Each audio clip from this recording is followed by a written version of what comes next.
कधीतरी आठवड्यानं गावाला यायचे, जे काय आठवडाभर शहरामध्ये काम करायचे. म्हणजे अगदी मला सांगायला काही संकोच वाटत नाही, कारण वडिलांनी केलेच.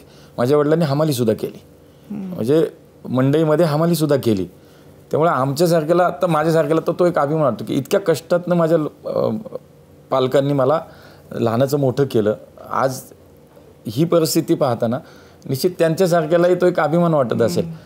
तर पुण्यात शिक्षणासाठी म्हणून जेव्हा नोकरी नक्की झाली तेव्हा मग शिक्षणासाठी आमचं कुटुंब पुण्याला आलं.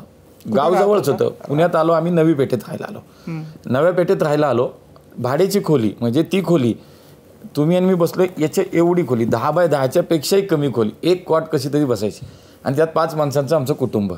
आणि तिथून जी सुरुवात झाली या सगळ्या प्रवासाला, आणि मी आज तो मागे वळून जेव्हा प्रवास पाहतो, मला असं वाटतं की मी नशिबाने की आईवडिलांची पुण्याही, आईवडिलांनी इतके कष्ट केले आणि आज हा इथपर्यंतचा सगळा प्रवास पूर्ण होऊ शकला.